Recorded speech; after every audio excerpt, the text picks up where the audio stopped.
হযরত আবু বকর রাদিয়াল্লাহু তাআলা আনহু রাস্তা দিয়ে হেঁটে চলে যান। এবার হযরত আবু বকর রাদিয়াল্লাহু তাআলা আনহু আবু হুরায়রাকে বলছেন, আসসালামু আলাইকুম। ওয়া আলাইকুম আসসালাম ওয়া রাহমাতুল্লাহ। এবার দেখেন মজার কথা, হযরত আবু হুরায়রা রাদিয়াল্লাহু তাআলা আনহু আবু বকরকে বলছেন, আল্লাহর নবীর সাহাবী ও আবু বকর, একটু আমার সওয়ালের কি আপনি জবাব দিবেন না? বলছেন কি জবাব? বলছে আল্লাহর নবীর সাহাবী আবু বকর, কোরআনের অমুক আয়াতটা কোন জায়গাতে আছে আপনি কি একটু আমাকে জানাবেন না? কোরআন মাজিদে একটা আয়াত আছে, আমি ভুলে গেছি কোরআনের আয়াতটা কোন সূরাতে আছে, কোন জায়গাতে আছে, আপনি একটু জানাবেন না? আবু হুরায়রা কিন্তু জানছেন আয়াতটা যে কোন জায়গাতে আছে। কেন বলছেন জানেন? খাওয়া মানুষের কথা আর না খাওয়া মানুষের কথা বরাবর হবে ভাই? কথা বলেন, বরাবর হবে? আবু হুরায়রার উদ্দেশ্য যে আমি যখন তাকে জিজ্ঞাসা করব, আমার ভিতর থেকে যে কথা বের হয়েছে, না খাওয়া মানুষ না খেয়ে আছি, তখন আমাকে হয়তো ডাকবে, ডেকে বলবে, এই উঠো উঠো উঠো, চলো আমার বাড়িতে তুমি যা খেয়ে নাও, এই উদ্দেশ্য জিজ্ঞাসা করছেন। কিন্তু হযরত আবু বকর রাদিয়াল্লাহু তাআলা আনহু কথাটা বুঝতে পারলেন না। আবু বকর মনে মনে ভাবলেন, মনে হয় আয়াতটা আসলে ভুলে গেছেন। এবার হযরত আবু বকর বললেন, হে আবু হুরায়রা, তুমি কোরআন মাজিদের অমুক জায়গাতে, অমুক সূরাতে, অমুক জায়গাতে তুমি দেখছো যে আয়াতের ব্যাপারে আমাকে জিজ্ঞাসা করেছো, ওই কোরআনের আয়াত তুমি অমুক সূরাতে পেয়ে যাবে। এই কথা বলে চলে গেলেন উনি, বুঝতে পারলেন না। হযরত আবু হুরায়রা বলছেন, আল্লাহ আমার উদ্দেশ্য কি পুরা হবে না? ফের শুইতে আছেন। কিন্তু আবার থাকতে থাকতে থাকতে 2 নম্বর সাহাবী হযরত উমর রাদিয়াল্লাহু তাআলা আনহু রাস্তা দিয়ে হেঁটে চলে আসছেন। সালাম কালাম হয়ে গেল। এইবারে হযরত আবু হুরায়রা বলছেন, আল্লাহ জি, আমি কি উদ্দেশ্যে এখানে শুতে আছি? আমার উদ্দেশ্য আবু বকর বুঝতে পারলেন না। এবার উমর দেখে বুঝতে পারে কি পারে না, তাও মুখ খুইলা কথা বললেন না, ভাই রে পেটে খাইতে নাই, খাইতে দেয় কথা বলেন না। ওরে আল্লাহ বলছেন, উমর আমি কয়েকদিন, এ উমর একটা আপনাকে প্রশ্ন করব ভাই, আল্লাহ রাব্বুল আলামিনের কোরআনের অমুক আয়াতটা কোন সূরাতে একটু আপনি জানাবেন না? কোরআন মাজিদের একটা আয়াত আছে, কোরআনে কোন সূরাতে আছে, কোন জায়গাতে আছে আমি হয়তো ভুলে গেছি বা জানা নাই, একটু দয়া করে আপনি বলেন তো। উনিও বুঝতে পারলেন না, বলছে যে তুমি জানো না, কোরআনের অমুক জায়গাতে তুমি দেখে নিবে। দিয়ে কোথায় চলে গেলেন? কয়জন গেলেন? কয়জন গেলেন? 2 জন চলে গেলেন। 3 নম্বরে আমার আপনার নবী, সারা বিশ্বের নবী, রাহমাতুল লিল আলামিন নবী মুহাম্মদ সাল্লাল্লাহু আলাইহি ওয়াসাল্লাম ওই রাস্তা দিয়ে আবার কিন্তু হেঁটে চলে যান। এবার আবু হুরায়রা মনে মনে বলছেন, আল্লাহ রে, 2 জন বুঝতে পারেনি আমার কথা, কি উদ্দেশ্য আমি জিজ্ঞাসা করছি। আজকে আবার আমার নবী রাহমাতুল লিল আলামিন রাস্তাতে হেঁটে চলে আসেন, হয়তো আমার সমাধান এই জায়গাতে হয়ে যাবে। হযরত আবু হুরায়রা বলছেন, আমার সুখ থাকা দেখে নবী কত পণ্ডিত মানুষ জি, সুবহানাল্লাহ। বলছেন, আবু হুরায়রা উঠো উঠো, কেন শুতে আছে, উঠো। বলছে, আমাকে বলার মৌকাই দিলেন না, উঠিয়ে নিলেন হাত খান ধরে। আমি তখন মনে মনে ভাবলাম যে আল্লাহ রুজির ব্যবস্থা করে দিয়েছেন। নবী আমার হাত ধরে হাঁটতে হাঁটতে হাঁটতে হাঁটতে বাড়ির ভেতরে নিয়ে চলে গেলেন, বসতে দিলেন আমাকে। নবীজি বিবিরাকে বললেন, বিবি রে, বাড়িতে কিছু খাওয়ার আছে রে বেবে, কিছু খেতে লাগবে, কিছু কি খাওয়ার আছে? নবীর বিবিরা বাড়ি থেকে উত্তর দিলেন, নবী গো, বাড়িতে ওরকম কিছু খাবার নাই, আপনার জন্য হাদিয়াতে একজন সাহাবী 1 পেয়ালা দুধ দিয়েছে। নবী গো, আপনার জন্য হাদিয়াতে তোহফা হিসাবে 1 কাটোরা দুধ দিয়েছে, যে নবী যখন বাড়িতে আসবেন নবীর জন্য দুধ খানটা দিলাম, নবীকে খেতে দিয়েন, এই জন্য দুধ খানটা শুধু আপনার জন্য রেখেছি, তাছাড়া বাড়িতে আর কিছু নাই। নবী বললেন, 1 পেয়ালা দুধ আছে। আপনারা বলেন তো, 1 পেয়ালা দুধ মোটামুটি 10-20টা লোক খেয়ে নেবে, পেট ভরে যাবে? কথা বলেন ভাই।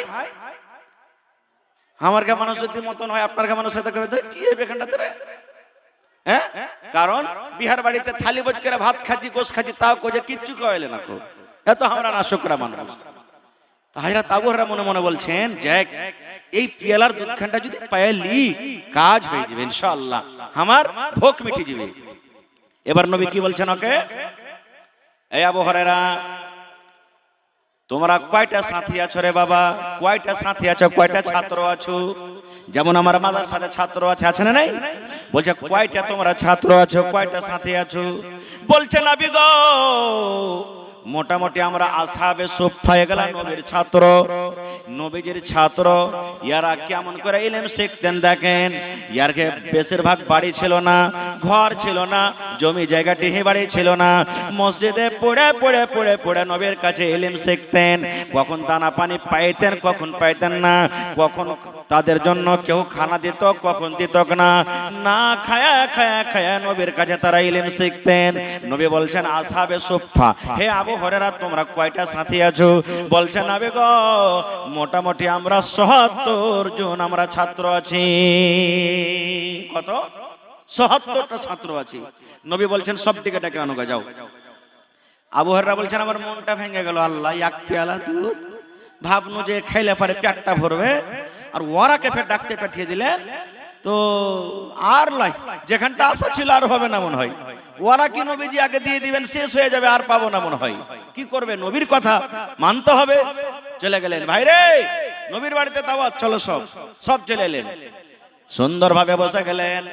হযরত আবু হুরায়রা বলছেন আমি নবীর বাড়িতে প্রথম এসেছি, নবী মনে হয় প্রথম পিয়ালা আমাকে হাতে দিয়ে বলবেন আবু হুরায়রা তুমি দুধ পান করো। এই বুক ভরা তার আশা, আমি প্রথমে এসেছি, নবী হয়তো আমাকে প্রথমে বলবেন যে তুমি দুধ পান করো। কিন্তু দেখেন নবীর আদেশ, বলছেন আবু হুরায়রা তুমি মজলিসের এক মাথা দিয়ে তুমি শুরু করো, প্রত্যেক মানুষকে দুধ পান করাইতে করাইতে করাইতে করাইতে তুমি নিয়ে এসো।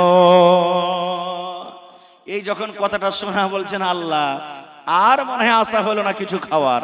কি করবে, নবীর কথা শোনার জন্য চলে গেলেন। একজনকে দুধ দিলেন, যখন তার পেট ভরে গেল অন্যজনকে দিয়ে দিলেন, তার যখন পেট ভরে গেল আরেকজনকে দিয়ে দিলেন, তার যখন পেট ভরে গেল সহিহ বুখারী শরীফের হাদিস, তা আরেকজনকে দিয়ে দিলেন। এই করে করে মুসলমান সমস্ত সাহাবী পেট ভরে খেয়ে নিলেন।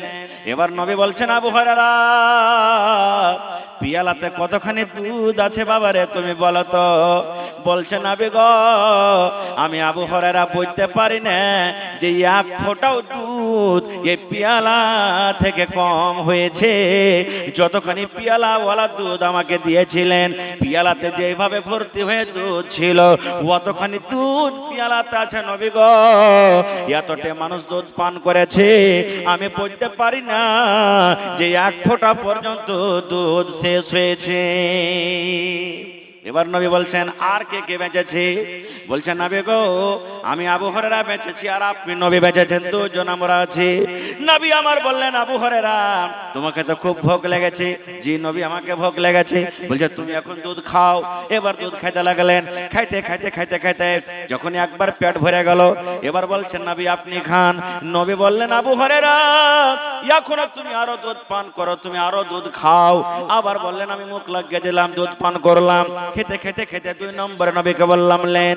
নবী বললেন না না না তুমি আবার দুধ খাও। বলছেন আবার 3 নম্বরে আমি মুখ লাগিয়ে দিলাম। দুধ খেতে খেতে আমার পেট টিকটিকা হয়ে গেছে। এবার নবীকে বললাম আপনি লেন। নবী বললেন আবু হুরায়রা আর একবার তুমি দুধ খাও। হযরত আবু হুরায়রা বলছেন নবী গো আর পারবো না গো নবীজি, আমার পেটে আর জায়গা নাই, আমার মনটা শান্তি পেয়ে গেছে, আমার মনটা আমার জড়িয়ে গেছে, আমার ক্ষুধা দূর হয়ে গেছে, আর পারবো না নবী গো, আমি আর দুধ পান করতে পারবো না। এবার নবীজি বিসমিল্লাহ বলে পিয়ালা নিলেন, আর পিয়ালা নিয়ে নবী আমার পিয়ালার ভিতরে যতখানি দুধ ছিল নবী সম্পূর্ণ দুধকে শেষ করে দিলেন।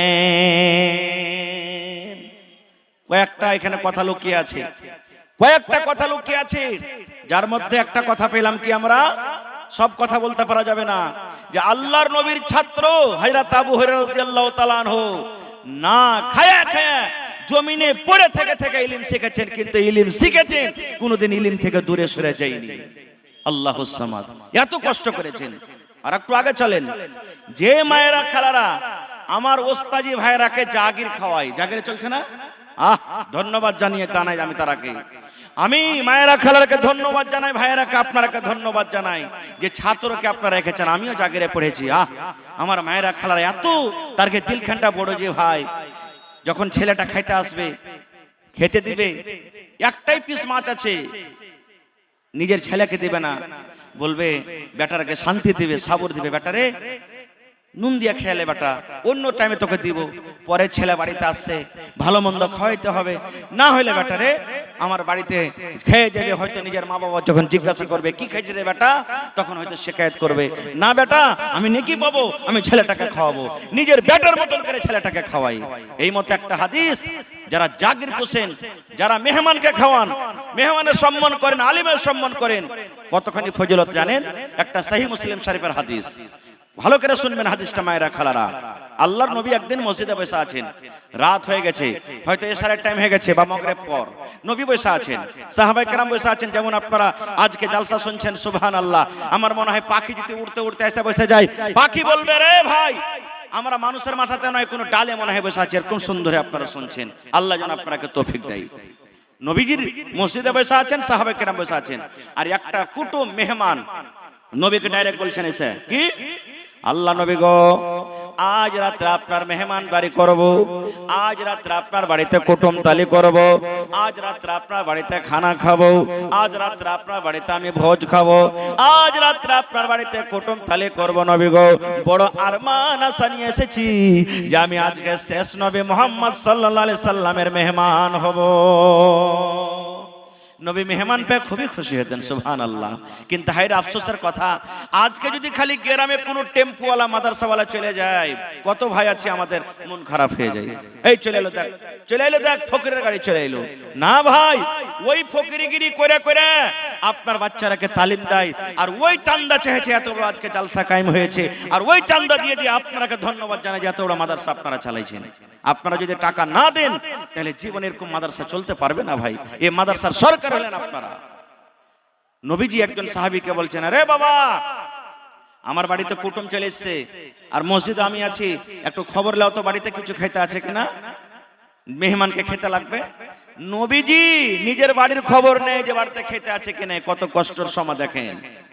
সাহাবী চলে গেলেন, নবীর বাড়িতে আওয়াজ দিলেন, ও আল্লাহর নবীর বিবিরা, নবী আমাদেরকে বললেন নবীর বাড়িতে আজকে মেহমান, যদি মেহমানের জন্য কিছু খাবার থাকে দয়া করে তোমরা বলে দাও। আল্লাহ নবীর বাড়ি থেকে উত্তর এলেন কি জানেন?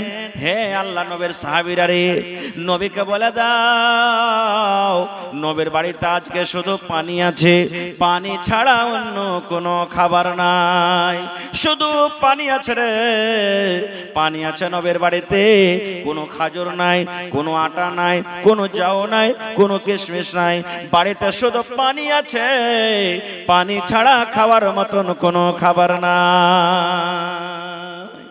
এত কষ্ট করে দিন কেটেছেন। এই এখনকার জামানাতে কোন মহিলা নিজের পুরুষের ভাত খাবে এরকম করে বলবে থাকবো না, এত কষ্ট করে আমার থাকা হবে না। খুব আর একটা বিবির কাছে চলে গেলেন, তার বাড়িতে ওইটাই খবর যে নবীর বাড়িতে আজকে পানি ছাড়া কিছু নাই।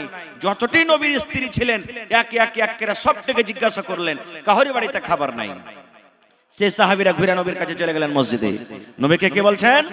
আল্লাহ নবী গো, এক এক করে জিজ্ঞাসা করলাম গো নবীজি, সমস্ত বাড়ি থেকে একটাই মেসেজ এলো, একটাই খবর এলো, নবীর বাড়িতে শুধু পানি আছে, পানি ছাড়া নবীর বাড়িতে অন্য কোনো খাবার নাই। এবার নবীজি কি বলছেন?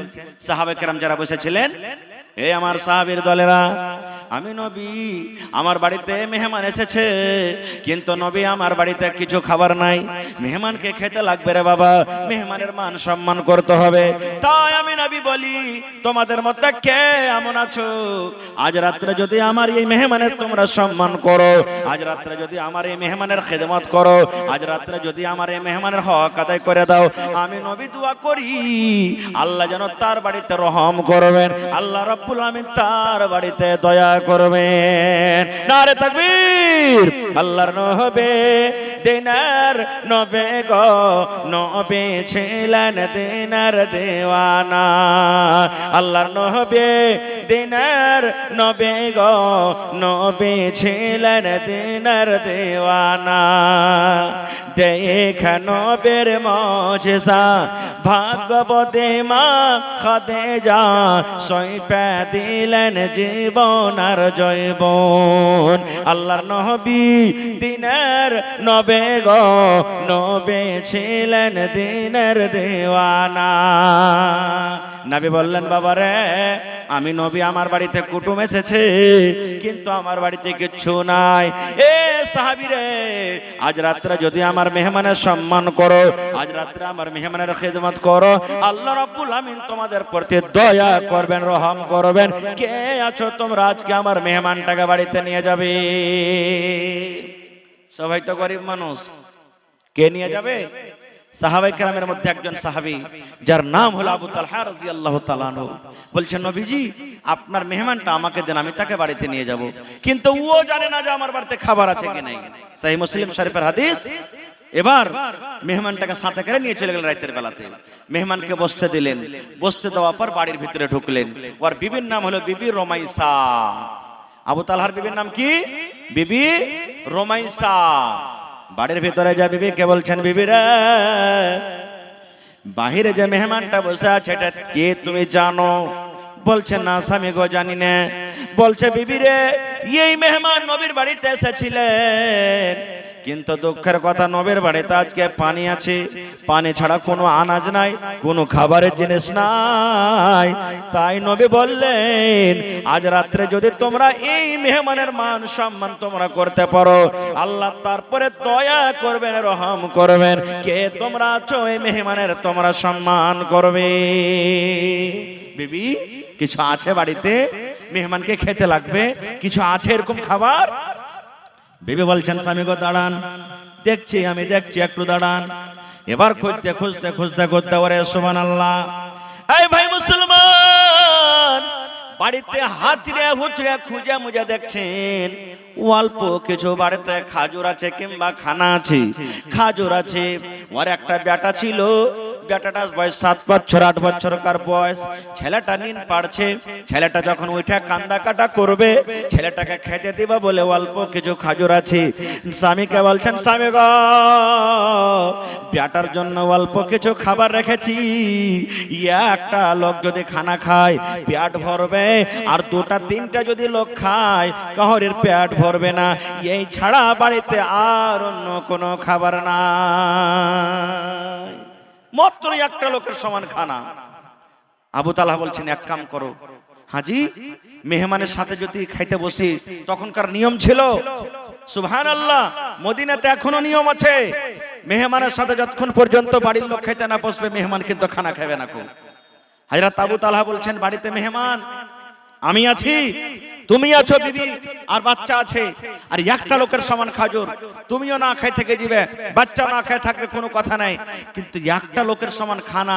মেহমানকে খেতে দিতে হলে পেট ভরবে আর ওর সাথে যদি আমিও বেশি বেশি খাই তাহলে একটা খানা দুদিকে পেট ভরলো মানে দুদিকে ভাগ হয়ে গেল মেহমানের পেট ভরলো না তো কি করবো আল্লাহকে বলছেন আল্লাহ তুমি কোনো বুদ্ধি দাও ছলনা দাও লম্বা ঘটনা ছোট করে 1-2 মিনিটে বলছি ভাই রে হযরত আবু হুরায়রা বিবিকে বলছেন ও বিবি রে তোমাকে একটা বুদ্ধি করতে হবে রে বিবি এই মায়েরা খালারা শুনেন দিনের জন্য মহিলারা কত কষ্ট করেছেন এইবারে বলছেন বিবি রে একটা তোমাকে বুদ্ধি করতে হবে রে বিবি বলছে স্বামী গো কি বুদ্ধি করতে হবে বলেন বলছে বিবি রে রাত হয়ে গেছে রে বিবি আমরা দুইজন যখন খেতে বসে যাব আমাদের জন্য খানাটা দিয়ে দিবে আমাদের জন্য দাস্তারখান লাগিয়ে দিবে আর যে খাজুর আছে খাজুরের প্লেটটা তুমি দিয়ে দিবে এ বিবি রে বাড়িতে যে চেরাক আছে চেরাকের পলটাকে তুমি ছোট্ট করে দিবে team team team team team team team team করে যেন চেরাক জ্বলে আলো না হয় আমি যখন খেতে বসবো চেরাক যখন ভালোভাবে জ্বলবে না আমি তোমাকে ডাক দে বলবো বিবি রে ও বিবি রমেশা দেখো তো চেরাকে তেল নেই নাকি তেলটা তুমি ঢেলে নিয়ে এসো তেল ঢালার বাহানাতে তুমি ঘরে বসে থাকবে আর অন্ধকারে আমি বসে থাকবো আমি শুধু থালিতে হাত দিব আর মুখে দিব থালিতে আমি হাত দেব আর মুখে দিব, মেহমান যাতে মনে করে আমার সাথে সাথে আবু তালহাও খাজর খায়। কিন্তু বিবি রে, আমি খানা খাবো না রে বিবি, আমি খানা খাবো না, আমি শুধু মিথ্যা করে আমি ফাঁকি দিয়ে থালাতে হাত দিব, আর এই করে করে যা খাবার আছে সব মেহমানকে খাইয়ে দেব। বলছে স্বামী গো, এটা কথা আপনার ঠিকই। স্বামী স্ত্রীর মিলন হয়ে গেল, একবারে মাশওয়ারা হয়ে গেল। খাইতে বসলেন, খানা দিয়ে দিলেন, দুজন বসে গেলেন। চেরাকের পৈলটাকে ছোট্ট করা হয়েছে। বলছে বিবি, চেরাকে তেল নেই নাকি? তেলটা ঢেলে নিয়ে এসো, চেরাকে আলো হয় না, টিম টিম করে জ্বলে। আগে থেকে তো বলাই আছে। তেল ঢালার বাহানাতে চেরাককে ভিতরে নিয়ে চলে গেলেন। হযরত আবু হুরায়রা বলেন, আমি শুধু থালাতে, হযরত আবু তালহা বলেন, আমি থালাতে হাত ইয়ার মুখে দিই, থালাতে হাত ইয়ার মুখে দিই, ইয়ে করে করে ওরে সুবহানাল্লাহ। হযরত আবু তালহা বলেন, আমার বাড়িতে যা খাবার ছিল সমস্ত খানা আমি মেহমানকে খাইয়ে দিলাম, একটাও খাজর পর্যন্ত আমি আবু তালহা আমি পেটে দিইনি। রাত কেটে গেল, ফজরের আজান হয়ে গেল। আসসালাতু খায়রুম মিনান নাওম, আজান হয়ে গেল। বলছেন ভাই চলো নামাজ পড়ে আসি। এবার দুই বন্ধু চলে গেলেন মসজিদে, নামাজ পড়লেন। নবীজি নামাজ পড়ার পর সালাম ফিরে যেমনই তাকালেন, ওরে আল্লাহ। এইবারে আবু তালহা বলেন, নবী আমার দিকে দেখে মুচকি মুচকি মুচকি মুচকি নবীজি হাসছেন। এক মিনিট মৌলানা, মুচকি মুচকি হাসছেন। আবু তালহা বলছেন, নবীজি মেহমানের কি মান সম্মান করতে পারেনি, মেহমানের কি খেদমত হয়নি বলে আপনি হাসছেন? নবী আমার বললেন, আরে আবু তালহা, আজ রাত্রে মেহমানের সাথে তুমি যা করেছো বাবারে, মেহমানের সামনে তুমি যা করেছো, মেহমানের তুমি এত ইজ্জত খাতির করেছো, আল্লাহ রাব্বুল আমিন জিবরিল মারফতে আমাকে আল্লাহ জানিয়ে দিয়েছেন। এবং শুধু তা নয়, আল্লাহ রাব্বুল আমিন তোমাদের মিয়াঁ বিবির পরে এত খুশি হয়েছেন, এত রাজি হয়েছেন, আল্লাহ খুশি হয়ে তোমাদের ব্যাপারে কোরআনের একটা আয়াত নাজিল করে দিয়েছেন, যে আয়াত কিয়ামত পর্যন্ত মানুষরা তেলাওয়াত করবেন। কি আয়াত নাজিল করে দিয়েছেন? আল্লাহ কোরআনে বলেন, ওয়া ইউসিরুনা আলা আনফুসিহিম ওয়ালাউ কানা বিহিম খাসাসা। নারে তাকবীর। ভাই আমার, তাহলে মাদ্রাসার ছাত্র হলে এরা মেহমান, এরা মেহমান।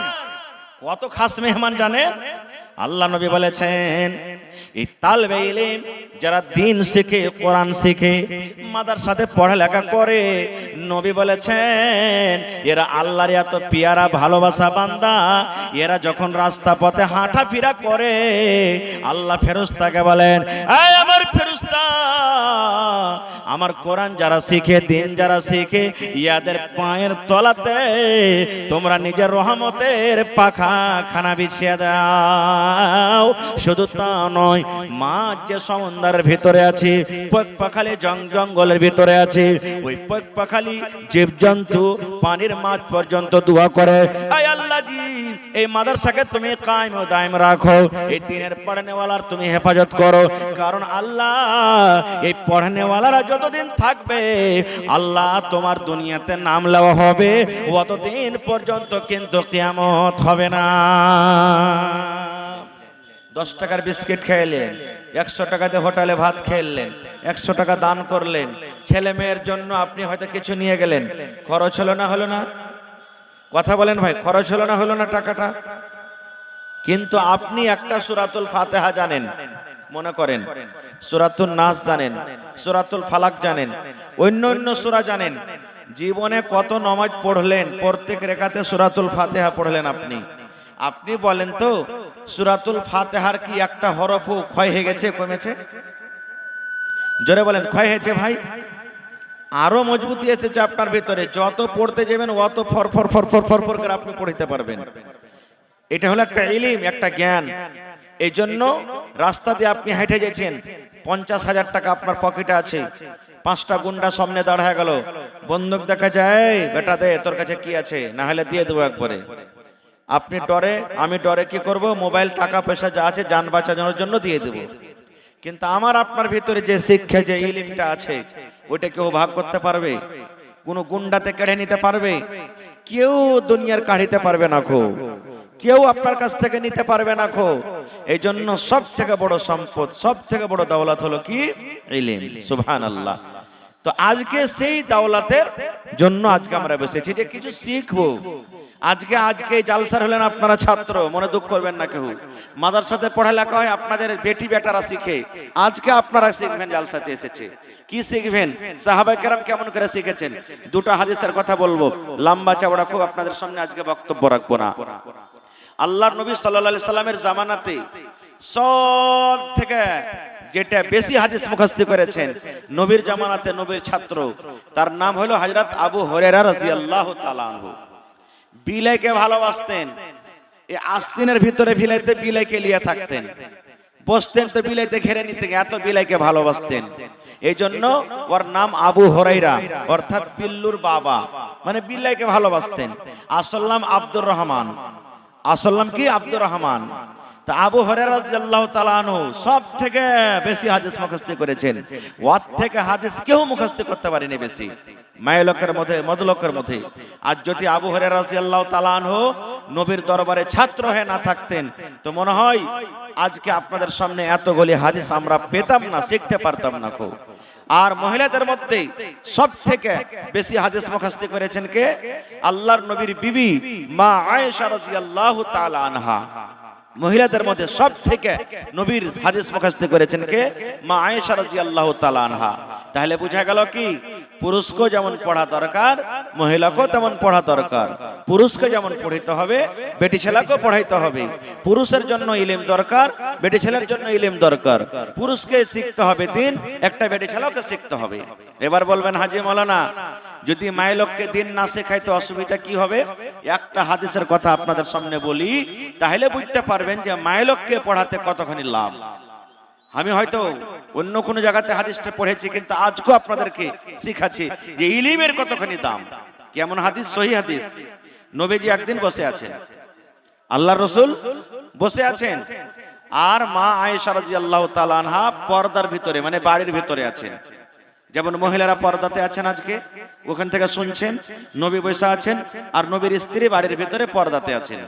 আর ইহুদির একটা জামাত, ইহুদির একটা টিম, যারা নবী মানে না, আল্লাহকে মানে না, কোরআন মানে না, রাসূল মানে না, নবীকে এসে সালাম দিচ্ছেন। আজকে আমি যখন আপনাদের সামনে এলাম, সালাম দিয়েছেন তিনি, আসসালামু আলাইকুম।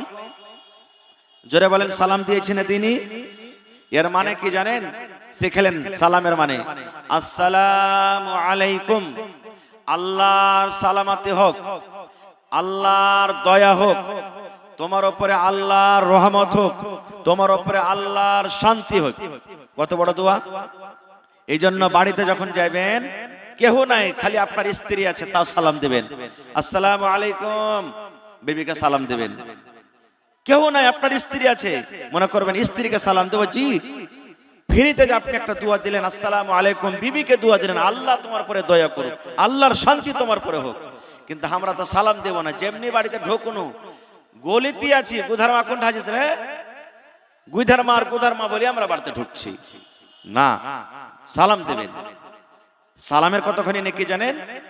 একদিন আজকে যেমন জালসা শুনছেন, নবীর দরবারে আল্লাহ রাসূল একদিন বসে আছেন, সাহাবায়ে কেরামের দল বসে আছেন, আর একটা লোক এসে নবীকে বলছেন, মানে মজলিসে এসে, আসসালামু আলাইকুম, শুধু এতখানি, আসসালামু আলাইকুম, এ কথা বলে বসে গেলেন। নবী বললেন, 10টা নেকি পেয়ে গেল রে, 10টা নেকি পেয়ে গেল। শুধু এতখানি বলাতে পয়সা লাগলো না, টাকা লাগলো না, শুধু মুখখানটা হিলেলেন, 10টা নেকি পেয়ে গেলেন। এক নম্বর। বসে থাকতে থাকতে থাকতে আর একটা সাহাবী পরে এলেন, আসা পর বলছেন, আসসালামু আলাইকুম ওয়া রাহমাতুল্লাহ। ওয়া রাহমাতুল্লাহ খান বাড়িয়ে দিয়েছেন, একটু বাড়িয়ে গেল, কি বললো? ওয়া রাহমাতুল্লাহ।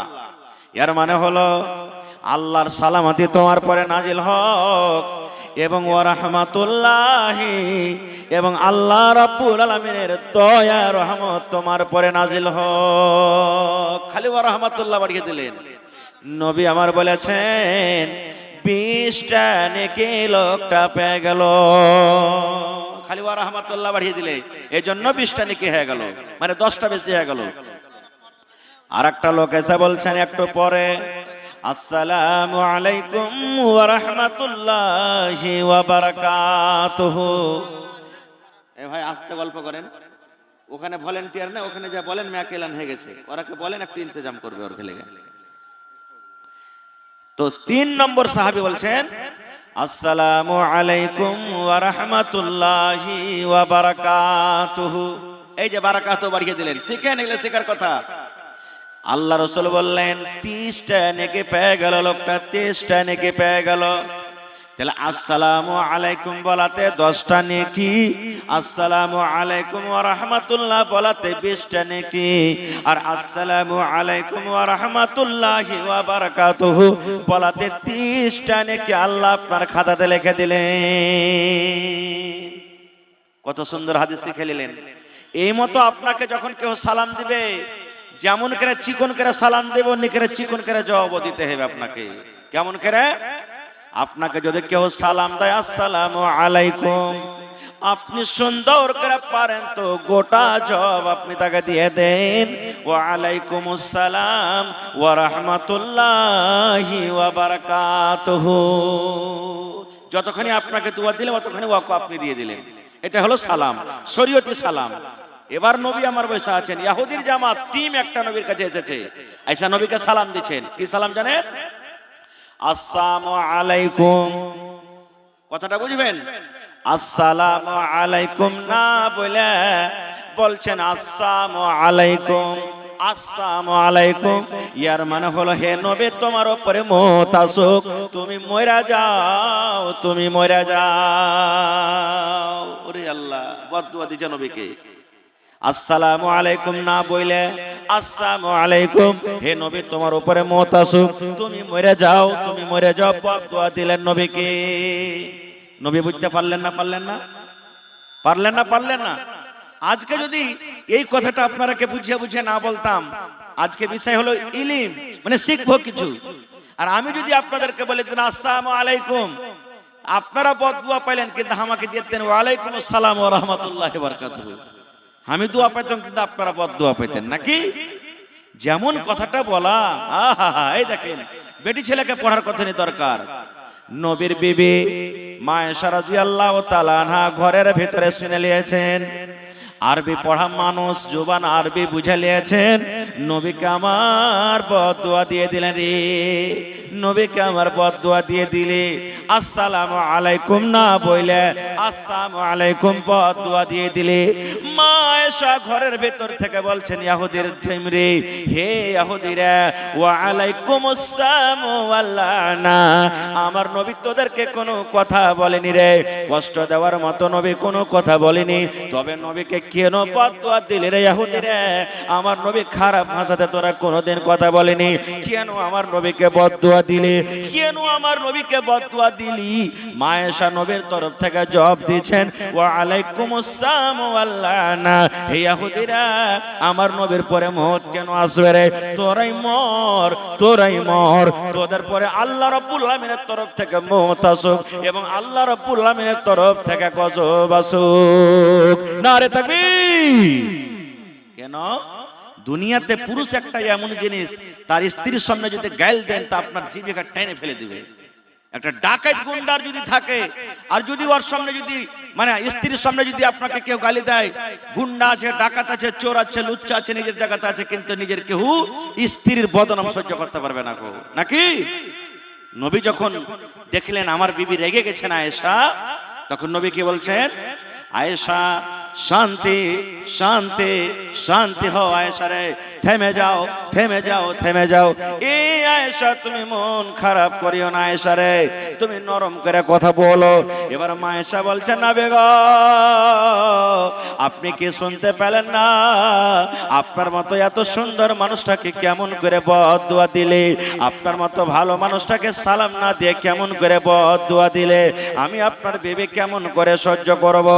নবী আমার বললেন আয়েশা রে তুমি চিন্তা করো না রে বেবে, তুমি চিন্তা করো না। আমাকে যখন সালামটা দিয়েছে, আমাকে যখন বদদুয়া দিয়েছে, আমি নবী ওয়া আলাইকুম আমি বলে দিয়েছি যে ইহুদিরা রে তোমরা ভালো নিয়তে যদি আমাকে সালাম দাও তাহলে তোমরা ভালোই জবাব পাইলে, আর যদি তোমরা মন্দ নিয়তে বদ নিয়তে সালাম দাও তাহলে ওই সালামের জবাব তোমাদের দিকে ঘুরে চলে গেল। এজন্য আমি জবাব দিয়েছি আয়েশা। এই হাদিস থেকে কি বুঝতে পারলাম? একটা বেডি ছেলের পড়ার দরকার আছে না নেই? না হলে ওই জানগান্না যখন করতে আসবে তখন কইবে যে তোমার পুরুষের নাম কি, না তো কইবে গুধার বাপ, হবলুর বাপ, ডবলুর বাপই কইবে, আসল নামটা কইবে না। জি, কত মা খালা এমন এখনো আছে, আল্লাহর রহমতে গেলে দূর হয়েছে। কেউ যদি জিজ্ঞাসা করেছে যে তোমার পুরুষের নাম কি, আঞ্জর পাঞ্জরে যদি কেউ থাকে তো কইবে এ সরু কি গে চাচি, তো চাচার নামটা কহে যেত। এই মিন সাফের কইছে তোর পুরুষের নাম কি, পুরুষের নাম কি কইতে হয় নাকি? কইবে না কো, ইলমের কারণে। এই ভাই মুসলমান, একটা হাদিস শিখলেন। আর একটা হাদিস সাহাবায়ে কেরাম কেমন কষ্ট করে শিখেছেন, হাদিস সহিহ হাদিস। এটাও আল্লাহ নবীর জামানাতে এই যে আবু হুরায়রা রাদিয়াল্লাহু তাআলা একজন সাহাবী, একদিন পেটে ক্ষুধা, খুব ভোগ। আজ থেকে 20 বছর 25 বছর 15 বছর আগে যত আমার নানারা বসে আছেন, দাদরা, কত কষ্ট করে দিন কেটেছেন ওরাই জানছে নাকি? কখন খেয়েছে কখন খেতে পায়নি। মা খালারা প্যান্ডালের ভিতরে বসে আছে, জিজ্ঞাসা করেন কবে সারা সারা দিন কেটে গেছে, পেটে দুটো দানা দেয়নি, পানি খেয়ে খেয়ে দিন কাটিয়ে দিয়েছে। কবে খাইতে পাবে না পাবে, কবে এক লোকমা পেয়েছে, কবে পায়নি, দিন কাটিয়ে দিয়েছে। এরকম কষ্টতে দিন গেছে। তো 1400 1450 বছর আগেকার ঘটনা। আবু হুরায়রা রাদিয়াল্লাহু তাআলা নবীর সবথেকে বড় ছাত্র, ইলম বেশি শিখেছেন। পেটে এমন ভোগ, আমাদের মতন লয় যে ভোগ লাগলে চলে গেল মৌলানা সালফি সাহেবের কাছে, শামসাদ মোল্লার কাছে, মোল্লা জি খুব ভোগ লাগছে, এটা খাইয়ে দেন না জি। কোন মোড়লের বাড়িতে চলেন, মোড়ল জি এটা খাইয়ে দেন নাকি? সাহাবায়ে কেরাম জান বাড়িয়ে গেছে, কিন্তু এত তাদের মধ্যে গায়রাত ছিল যে কোনোদিন কাহার সামনে হাত পাতেনি। একদিনকার ঘটনা, ভোগের কারণে পেট পাড়া দিয়ে রাস্তাতে শুতে আছেন, সহিহ বুখারী শরীফের হাদিস। পেট পাড়া দিয়ে কি হযরত আবু হুরায়রা রাদিয়াল্লাহু তাআলা পেট পাড়া দিয়ে শুতে আছেন। আর একটা রওয়ায়াত আছে যে পয়সা আছে, আর বুখারীর একটা রওয়ায়াত আছে যে পেট পাড়া দিয়ে শুতে আছেন মুখের ভরে। রাস্তা দিয়ে কে চলেছেন? আশা ছিল কিছু কথা আরো রাখবো, কিন্তু ভাই ঠান্ডার সময়, আর আমার পিছনে আরেকটা বক্তা আছে, আর আমি আপনাদের কাছে 11 থেকে 11:30 পর্যন্ত টাইম নিয়েছি। মোটামুটি 1 ঘন্টা আমার সময় হয়ে আসছে। ভাইরে, এই বিষয় নিয়ে আবার আলোচনা করব কোনোদিন। সুবহানাল্লাহ, নবী কত কষ্ট করে দিন কেটেছেন, এবং হযরত আবু হুরায়রা রাদিয়াল্লাহু তাআলা আনহুর ইলমের কথা বললাম। উমর ফারুক কেমন করে ইলম শিখেছেন, আনসারী ভাইরা কেমন করে ইলম শিখেছেন, ওদের কথা আপনাদের সামনে রাখবো। তবে এই মাদ্রাসাতে ভাই দ্বীনের পড়া হয়, দুনিয়ার পড়া হয়। আল্লাহর রহমতে এখন শুধু কোরআনের পড়া হয় না মাদ্রাসাতে। মানুষেরা মনে করে যে শুধু কোরআনেরই পড়া হয়, কি না, দিন দুনিয়া। এখানে ইংরেজির পড়া হয়, এখানে হিসাবের পড়া হয়, এখানে আপনার কি বলছে রে জিওগ্রাফি পড়া হয়, সায়েন্স পড়া হয়, দুনিয়ার সব রকম এখানে পড়া পাবেন আপনি। আলহামদুলিল্লাহ, দিন দুনিয়ার পড়া পাবেন। আর আল্লাহর কোরআন বলছেন রব্বানা আতিনা ফিদ দুনিয়া হাসানা ওয়া ফিল আখিরাতি হাসানা ওয়া কিনা আযাবান নার। আল্লাহ বলছেন, হে বান্দা তুমি আমার কাছে চাও, হে আল্লাহ তুমি আমাকে দাও। রব্বানা আতিনা, হে আল্লাহ তুমি আমাকে দাও। ফিদ দুনিয়া, দুনিয়াতে হাসানা, ভালাই দাও আল্লাহ। তাহলে দুনিয়ার কথা এলো, তো দুনিয়ারও এখানে ইলম শেখা হয়। আর এই মাদ্রাসা ভাই এমনি চলবে না। খুব মাদ্রাসার সরকার হলেন আপনারা, মাদ্রাসার হিতাকাঙ্ক্ষী হলেন আপনারা, মাদ্রাসার মালিক হলেন আপনারা, মাদ্রাসার গার্জিয়ান হলেন আপনারা। আমি একটা বলবো, নওজওয়ান, দুনিয়া আপনারা দেখতে পাচ্ছেন ইলমে কত তারাক্কি করেছে, আগে বেড়েছে। আমার আপনার জাতি দুশ্মনী হইতে পারে, আইলিয়া ঝগড়া হইতে পারে, জমিনলে ঝগড়া হইতে পারে, তালাক নিয়ে ঝগড়া হইতে পারে, বহু বেটিলে ঝগড়া হইতে পারে। আল্লাহর ওয়াস্তে ওই রাগ, ওই ঝগড়া জীবনে কোনোদিন বেঁচে থাকাকালে মসজিদ মাদ্রাসাতে খবরদার নিয়ে আসবেন না ভাই। কেন? কয়দিন বেঁচে থাকবো? ঝগড়া করতে করতে যদি দুনিয়া থেকে চলে যায়, ঝগড়া করতে করতে দুনিয়া থেকে শেষ হয়ে যায়, আর একদিন ওই যারাকে ব্যাপারে রাগ করেছি ওরাই 3 খাবল মাটি দিয়ে আসবে। আর সেদিন বলবে ভাই শোনেন, মাইয়া তো আপনার সামনে আছে, আল্লাহর রাস্তে যদি তার কথার দ্বারাতে কোনো ভুল হয়ে থাকে তো মাফ করে দেন। যার কষ্ট দিয়ে গেলেন, যার দিলে কষ্ট হয়ে গেল, ও যদি মনে মনে কহে যে আমি তোকে মাফ করবো না রে বেটা, তুই দুনিয়াতে জ্বালালছিস, কিয়ামতের দিন তোর বদলা নিব, তাহলে সেদিন অবস্থা কি হবে? 1 কোটি টাকা দিয়ে সেদিন আল্লাহ মাফ করবে না খো। এই জন্য সব রাগ ঝালকে শেষ করে আমি আমভাবে সব মানুষকে ডাকছি। আজকে কেউ এমন আছেন 10,000 টাকা দেনে বলে একটা লোক, 20,000 টাকা দেনে वाला একটা লোক, 25,000 টাকা দেনে वाला একটা লোক, 50,000 টাকা দেনে वाला একটা লোক, 1 কাঠা জমিন দেনে वाला, 1 ডিসমিল জমিন দেনে वाला, জমিন দান করেন, আর না হলে বিক্রি করে যা টাকা হবে একটা রুম গালা লাগিয়ে দেন, মসজিদে লাগিয়ে দেন, মাদ্রাসাতে লাগিয়ে দেন।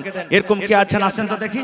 মাশাআল্লাহ। এই দেখেন, এই 2,000 টাকা কে দিয়েছে?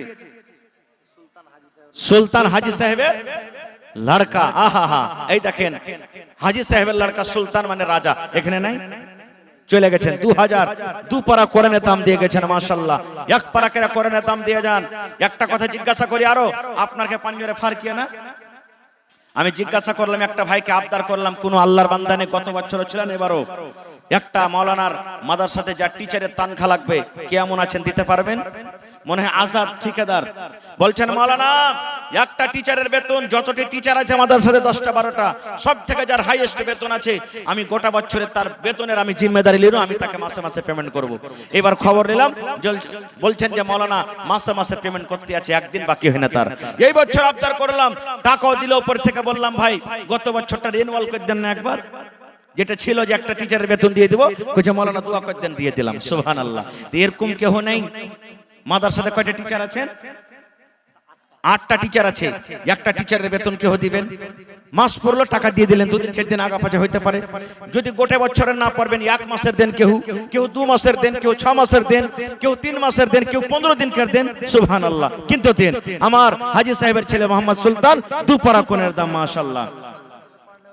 আহা, এই দেখেন মাদ্রাসার সাইস্তা মারা গেছে। সুবহানাল্লাহ। মাদ্রাসাতে পড়ালেখা করতো, মাদ্রাসার ছাত্রী। দোয়া করেন আল্লাহ যেন ওই বেটিকে মা বাপের হাত ধরে যেন আল্লাহ তাআলা কিয়ামতের দিন জান্নাতে রাখতে পারে। সুবহানাল্লাহ। আল্লাহ তারই মনে হয় গলার পায়ের মা জন্যে ভালোবাসা, তার জন্য এই কোরআনের জন্য দিয়ে দিলেন। সুবহানাল্লাহ। এটাকে দিলেন। হার মামু এসেছে নাকি? মাশাআল্লাহ। ভালো বাপজি। আহা, মেলা দিন পর দেখা হয়েছে হার বাপজির। সুবহানাল্লাহ। আল্লাহ কোরআনে বলছেন ওয়া তুইজ্জু মান তাশা ওয়া তুযিল্লু মান তাশা। হার বাপজি আমাকে এত ভালোবাসে,